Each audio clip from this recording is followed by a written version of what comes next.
Hello everyone, welcome to Talk It Out. I'm Li Jingjing, always trying to show you the other side of the story. The stories are often ignored, overlooked, or downplayed by most media. So today joining me is Richard Medhurst. He is an independent journalist, a Syrian-British, now based in Vienna. And he's extremely popular on YouTube and Twitter. So Richard, welcome. Hi, thank you for having me. You're very kind. In the past few weeks, we've seen wall-to-wall coverage about this Russia-Ukraine war. But I also see this incredibly level of racism by most Western media. For example, we've seen people saying, I got so emotional watching this war because I'm seeing people with blonde hair, blue eyes being killed. And so many reporters are saying, this is not Iraq or Afghanistan. This is civilized Europe. And not just by one or two reporters, several reporters say the same thing. I mean, they carry the war so much now, but did they shed any tears to all the wars in Iraq, Afghanistan, Syria, Yemen, Libya? Did they? No, I mean, it's extremely disgusting. You know, I look at it as it's kind of a silver lining. I mean, obviously war is terrible and it should be avoided at all costs, but the silver lining is that they're really being exposed now. A lot of the Western media and Western biases, because they talk about human rights for everyone and democracy for everyone, but that's not how they apply it. They view Europeans, Westerners, Americans as somehow superior to everyone else. Like their suffering is worth more than the suffering of, as they were saying, Iraq or Afghanistan. I mean, that is shocking. I shouldn't be surprised because it's always implicit, the bias. It's always implicit, but here it's very explicit. And I shouldn't be surprised, but it doesn't stop me from being disgusted. And when they say like, what's happening in Ukraine, this is a civilized country, unlike Iraq. I mean, how ignorant do you have to be to say these things? Iraq is literally the cradle of civilization. This is Mesopotamia. This is where agriculture, where writing was invented. Like it would already be insulting enough to say that about any country, but specifically about Iraq, it really shows not just how racist they are, but how ignorant. It's really shocking. And they're talking about people with blonde hair and blue eyes. Again, I'm pretty sure it doesn't say anywhere in the refugee convention that, you should give someone asylum or refugee status based on what religion they are, what skin color they are, what color their eyes or hair are. This is fundamentally disgusting. And, they were even saying things like, again, because I could lost count. There's so many of these clips where news hosts are openly saying this stuff like, the people in Ukraine, they're civilized and so on. There's one clip where they were saying that, for example, the refugees that are coming from Ukraine, they're white and they're Christian. And I'm sitting there listening to that. And they didn't just say Christians, say like, unlike Syrians. And I'm like, I'm a Syrian Christian. What are you talking about? 10% of Syrians are Christian. It's one of the biggest Christian populations in the Middle East. Not just that, but when Christianity came to Europe, it literally came from Syria. St. Peter, St. Paul, they exported Christianity. I mean, this is basic history. You have a straight street in Damascus in the old city, which I've walked through a million times. This is exactly the place where to Paul and converts him. He goes blind for a few days, and then 3 days later he regains his vision, and he goes to Europe and brings Christianity. So I mean, the racism from these people, these news hosts and these pundits, is not just extraordinary, but their ignorance as well. It's honestly, it's jaw-dropping, really. Especially if in any way they think the Middle East is not as civilized as Europe. What led to that? I mean, the whole Middle East has been bombarded by whom? By NATO, by the US, by the UK. You put those people in chaos, you displace them, murder them, and now you think they are uncivilized. Who's creating those wars? It's not just the same countries, it's even the same media, like these same channels, CBS, ABC, CNN, BBC, ITV, Sky News. I remember, I'm just old enough to remember when the Iraq war was beginning, and how the propaganda was 24/7 every single day. The weapons of mass destruction, 45 minutes from attack. You had all these various lies coming out of Colin Powell and George Bush and Tony Blair. And so they bring war to the region. They bring war to Iraq. Millions, at least 1 million killed, and millions more that have been made refugees who went everywhere to Syria and other neighboring countries. And Afghanistan, the same thing. You know, they just pulled out of Afghanistan. Again, I'm not even sure that because the CIA is still there, and CIA were actually the first paramilitaries to enter Afghanistan. So, you know, make of that what you will. But my point is that they just finished a 20-year occupation in that country, which they've absolutely devastated. And now they're stealing $7 billion. They, you know, it's like adding insult to injury. They beat them and kill them and then steal their money on top of it. And then they have the nerve to talk about war being inherent to those countries. No, it's not inherent to those countries. You brought it to those countries. You know, we, the so-called West, the United Kingdom and the US, we have brought war and destruction to these countries. And it's so shameful to then turn around and act like, well, you know, those people over there, these brown people, they're just savages. You know, they're not as civilized as us, and they always fight about things. This is so insulting, truly insulting. I cannot imagine what's going through these people's heads that they think that this is okay to say on live television. It's unbelievable, really. You need to compare the narrative that the Western media now are using. Of course, the whole world is showing the sympathies with Ukrainians, and they deserve, they're suffering. But why now you are showing solidarity with Ukrainians? These people don't deserve war, peace. But when we saw the cover of the Economist magazines a few years ago, they put Bush's portrait and saying the waging of peace. That's the title of the article. And just a few days ago, I think I saw the article, they interviewed Tony Blair, the independent newspaper from the UK. They interviewed Tony Blair, asked him what did he regret about the Iraqi war. And he said, well, I think that was the right thing to do. So, I mean, when they describe all the wars in the Middle East, it's suddenly about peace. It's about peace. We have justifications, and now in this war in Europe, they're saying, oh my God, these people, they are the middle class, like our neighboring normal Europeans, they are not the refugees. I mean, how do you see these different narratives of this, basically the same thing, but very different narratives? Exactly. It's very, very clear what's going on. They have a sense of exceptionalism, you know, like whenever the United States or the United Kingdom, because they're always together, they bomb a country and they kill civilians. It's not a war crime. It's a mistake. You know, Afghanistan, Iraq, these are foreign policy mistakes. They're gaffes. They always have some sort of justification. You know, what's happening in Yemen, it's not a genocide. It's a crisis. You know, they always have these different terms and nomenclature and language for their crimes. And then when it comes to Russia, for example, in this case, it's very clear cut. So you're a war criminal, it's a crime of aggression, and so on. And the British are saying that they might even set up a tribunal to try Putin for a crime of aggression. And to me, this is hilarious because the British refused to make a crime of aggression a crime in the UK because the UK signed the Rome Statute. It's a party to the International Criminal Court. And the reason someone like Tony Blair, which you just mentioned, is not in jail is because in British common law, they refuse to ratify the crime of aggression. So when you invade a country and it's not out of self-defense, it's just aggression like Tony Blair did in Iraq, you can't be tried for it. But now they want to set up a tribunal for Putin? Like what? It's not just the double standard in the language. It's literally a legal double standard. It's incredible.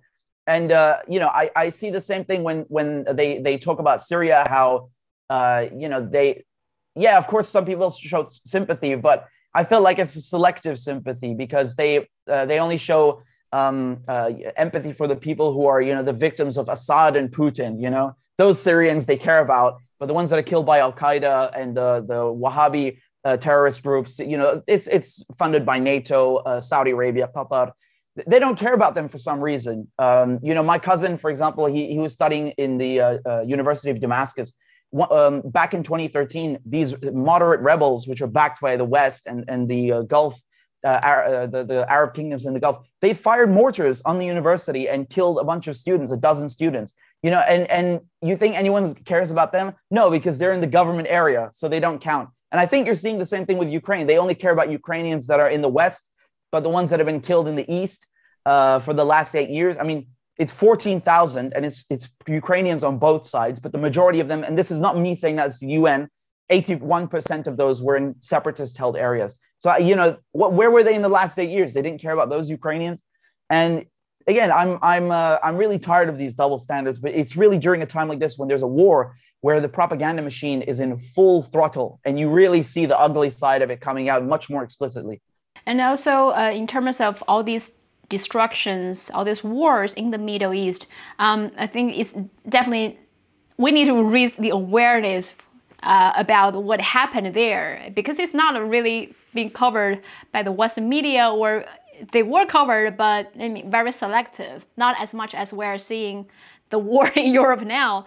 Can you give us some rough idea, or what you saw over there, what happened there, how much damage that all these wars backed by the US, by NATO, what kind of damage brought to the people in the Middle East? Well, I mean, just to start with a personal experience, me, my mother, my sister, we haven't been able to go back to Syria since the war began, in 2011. So even, of course, there are people who suffered much more, which I'll get to in a moment, but even people who are outside of Syria have been impacted by that, can't see family, can't even go to funerals, and this is really, really painful. I haven't seen my cousins or my family there for 10 years, and my cousins, who some of them who left as refugees, some who are still in Syria, I was talking to them the other day, and I really want people to understand this, because people think that sanctions are some kind of peaceful alternative to war. My cousins told me they would rather live under the bombs again than to have sanctions. That's how bad it is. Because in Damascus now it's quite peaceful, but for a long time it wasn't. You had shelling, like I was just talking about earlier. Damascus was really not safe for a long time. And my cousins were telling me they would rather live under that again than to be under the sanctions now. You cannot get fuel, why? You cannot get bread. Because everyone is starving. It's funny because they always say in socialist countries, you have bread lines, like, everyone is so poor and starving. You don't have bread lines in Syria. I never saw a single bread line. That's completely untrue. Actually, Syria was self-sufficient and a net exporter of wheat. So there are no bread lines. There are bread lines now. Why? Because of Western sanctions. And that must be seen as a part of the war. We shouldn't think that, the war is just bombs. No. There is a siege warfare. It's like in the Middle Ages, they would come and they would surround a city and cut off the food, and people in the city would die of starvation, malnutrition, and disease. This is the modern equivalent of siege warfare. This is what sanctions do. And the suffering in Syria has not stopped. It's continuing, because Donald Trump in June 2020, he put the Caesar Act sanctions on Syria. Joe Biden, you think he lifted those? Of course not. Just the oil, for example, Syria is not a big exporter of oil compared to Saudi Arabia or Iran and so on, or Russia. But for the Syrian economy, oil is important. It used to be 25% of the government revenue. And that's cut off. That entire quarter of government revenue is gone. Why? Because you have the United States with the SDF, the Kurdish-led SDF that are occupying the oil fields and stealing the oil. Even if you want to believe them, where they say they're protecting the oil, I don't care what you call it. You're cutting off revenue from the government, and you are cutting services and social welfare and all kinds of infrastructure from the Syrian people, that you're robbing them. And this is just one aspect of the war. I'm just talking about the sanctions here, right? Like, never mind the last 10 years, all the bloodshed. They destroyed Aleppo. They leveled this. Aleppo is one of the oldest cities in the world. They destroyed the Umayyad Mosque, the bazaar in Aleppo, so many cultural sites, UNESCO World Heritage sites. And then, of course, the rest of Syria completely devastated. They have no shame. They really have no shame. Again, just to talk about this double standard, which bothers me a lot. Every other week, Israel is bombing Syria. No one cares. They don't care about Syria's sovereignty. They don't care about Syria's territorial integrity. You have Turkey occupying Syria in the north, the United States to the northeast, Israel in the south. They've cut Syria into 4 parts, and then they have the nerve to come and say that they care about Ukraine's sovereignty. Great, care about Ukraine's sovereignty, but why don't you care when you're violating Syria's sovereignty, or Yemen, for example, the destruction that they've caused in Yemen? Because it's not just about the country's territorial integrity, it's the people. They're also strangling Yemen now with sanctions and with this oil embargo. The Saudis and the Aden government, they claim that there's no embargo. There is an embargo because they are making money off of the oil. When people in Yemen are paying for fuel at the pump, 50% of the price is added cost that did not need to be there. It's from the oil passing through all these checkpoints you know, this group, this militia adds 10%, Al Qaeda adds another 10%, and and then of course this money is going to the government in Aden, the Saudi-backed government. So Yemenis are paying to be killed. They're paying for their own deaths. And who's making this money? Of course, it's not just the Saudi-backed government. It's the United States, the UK, France, Germany, Canada, Australia, who are selling those weapons. So even when they say we are not involved in this conflict, they're very much involved. And even Germany, which now is sending weapons to Ukraine, they claim that they used to be neutral. So, but that's not true, because you always had German weapons winding up in Yemen. So they are making money from this. And I think it's really disgusting. You know, these are just two countries, Syria, Yemen. We can look at Libya. Libya used to be one of the most prosperous countries in Africa. I mean, I don't care what they want to say about Gaddafi. You can find any leader in the world and make criticisms, but we cannot deny that Gaddafi, he raised the literacy rate in Libya. He undertook one of the largest irrigation projects in the world, the Great Man-Made River, as it was called. You know, Libya is 90% desert, and he brought water for people, not just drinking water, but also for irrigation. I mean, it's an incredible engineering project and social project, right? And of course, what happens to that? NATO bombed it, a war crime. They bombed the public infrastructure of the Great Man-Made River, and they stopped it before it could be fully completed. And then, of course, the people in Libya, they promised them democracy. They promised them all these changes. Where is it? We're in 2022. That's 10 years ago. They've been telling us that Gaddafi has to be taken out, a no-fly zone, and then people in Libya will prosper. Just like they said in Iraq, they're going to bring democracy. Where is it? These countries are still under occupation. They're still destroyed. The people there have been turned into refugees. I mean, enormous migrant crises. And the living standard has gone down, not up. And democracy, I mean, forget about that. That's not even in the equation. Wow. Talk about Ukraine because it's in Europe, and, you know, European victims are worth more. European blood is worth more than the blood of Arabs or Africans or Asians or, you know, people in Latin America. Look, we can sit here and we can look at what Russia is doing in Ukraine, and we can accept the valid criticisms. We can say Ukraine's territory and territorial integrity and its sovereignty have been violated. You know, when you invade another country, it's a violation of the UN Charter. But you cannot sit here and make that criticism of Russia and then say nothing about the 50 million things that you yourself are doing, you, the West, you, NATO. It's unbelievable hypocrisy. And I think this is a very important moment right now, because they cannot get away with it. The contrast is so clear, is so stark, that their narrative doesn't even work. You know, it's one thing criticizing Russia, but the biggest criticisms are coming from hypocrites, and that is the issue. Exactly. And of course, first they say, well, a blonde-haired people with blue eyes being killed, and then this stopped people of color, basically black people, brown people, from crossing the borders. And I don't know whether you saw the article, draw Putin with this Genghis Khan outfit and saying, well, so what? I mean, what are you? They're trying to equate like being Asian with being violent, or what is the point they're trying to make here? Xenophobia, this phobia of Asians. You know, they want to paint any chance they get. They want to attack China. They want to attack Asians. They want to paint them as, you know, like backwards and uncivilized. It's so obvious, this propaganda, because it's very important right now. We're not just having a revival of McCarthyism from the 1950s during the Red Scare, where people in the US, they would have, even in Hollywood, not just politicians, actors, actresses, you know, you would accuse someone of being a communist or a communist sympathizer and destroy them, destroy their career. You know, some people would even go to jail. Some people were deported. Even people born in the United States were deported.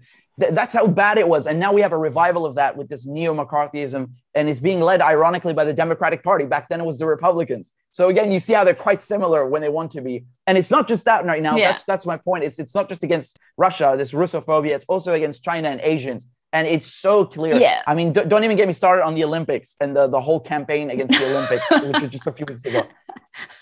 Yeah. Don't get me started. My theory with that article, he's trying to, because Putin is blonde hair with blue eyes, so how can we turn this on other group of people? So okay, he's Asian past. So I mean, basically, any other like anything that is, I don't know, blaming the whole thing on brown people, on black people, on Asian people, or the white people is the only thing that always right.